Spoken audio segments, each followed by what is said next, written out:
بسم اللہ الرحمن الرحیم۔ ماہ رمضان کا مہینہ خیر و برکت کا مہینہ ہے،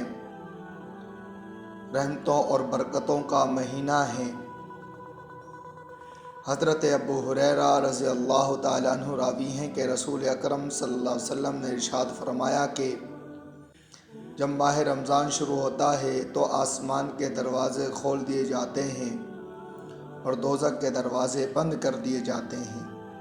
اور شیاطین کو قید کر دیا جاتا ہے۔ اور اس حدیث مبارکہ میں اللہ کے پیارے نبی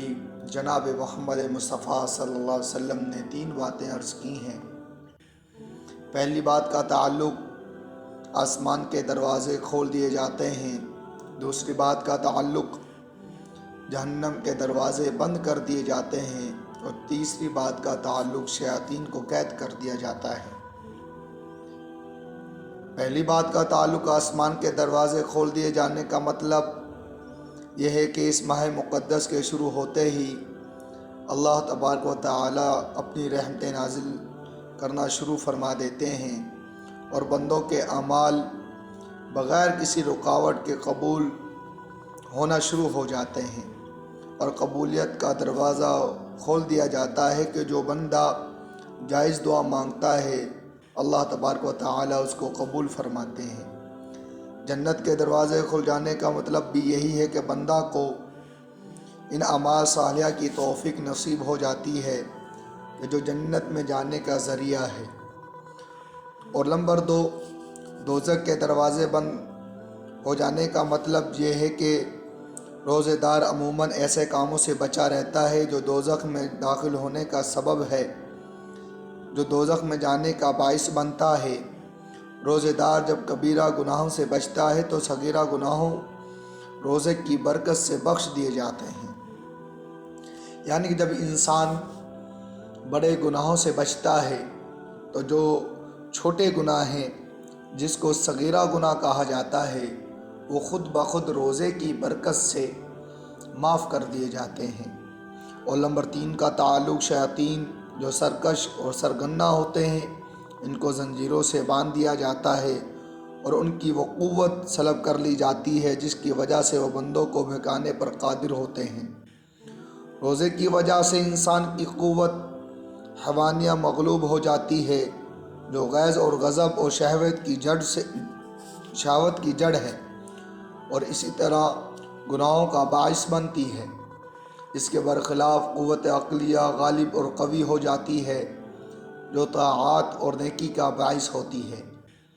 لہٰذا یہی وجہ ہے کہ رمضان میں دوسرے مہینوں کی بنسبت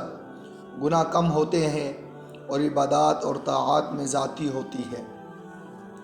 اس حدیث مبارکہ میں اللہ کے نبی نے 3 باتیں بتلائیں۔ آسمان کے دروازے کھول دیے جانے کا مطلب بھی بتلا دیا کہ اللہ تعالیٰ اپنے آسمان اور کے دروازے کھول دیتے ہیں اور ان کی انسان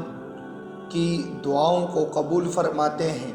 اور اللہ تعالیٰ اپنی رحمتیں اور برکتیں نازل فرماتے ہیں، اور جہنم کے دروازے بند کر دیے جاتے ہیں اور شیاطین کو قید کر دیا جاتا ہے تاکہ وہ انسان مسلمان مومن کو بہکانے سے قاصر رہے،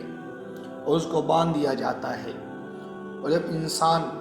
کو اللہ تبارک و تعالیٰ اپنی رحمتوں کے دروازے کھول دے اور جہنم کے دروازوں کو بند کر دے اور شیاطین کو قید کر دے، اب اس سے اچھا موقع مومن کے لیے کیا ہو سکتا ہے کہ اب اس کو بکانے کے لیے شیطان کو قید کر دیا گیا، اب اس کے وہ وسوسے بھی نہ آئے، اس کی قوت کو سلب کر لیا گیا کہ انسان کے ذہن میں اشکال اور وسوسے نہ ڈال دے، پھر اس کے مخالف ہو کر بھی وہ مومن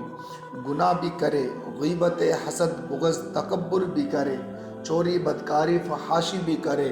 ڈاکہ بھی مارے۔ اب یہاں پر شیطان کا قصور نہیں، انسان خود گنہگار ہے، یہ اپنی مرضی سے کر رہا ہے۔ اس حدیث سے تو معلوم ہوا کہ اللہ تبارک و تعالیٰ نے اپنی رحمتیں کھول رکھی ہے، دوزخ کو بند کر رکھا ہے اور شیطان کو قید کر رکھا ہے۔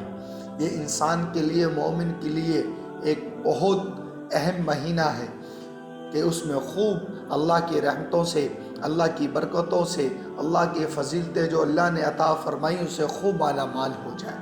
اس لیے ضروری ہے کہ اس مہینے میں خوب کثرت کے ساتھ قرآن مجید کی تلاوت کی جائے، ذکر و اذکار کیا جائے، نمازیں پڑھی، نوافل پڑھے جائیں،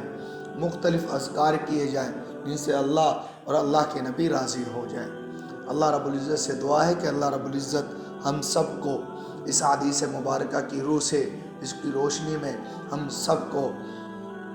دین پر عمل کرنے کی توفیق عطا فرمائے۔ السلام علیکم ورحمۃ اللہ۔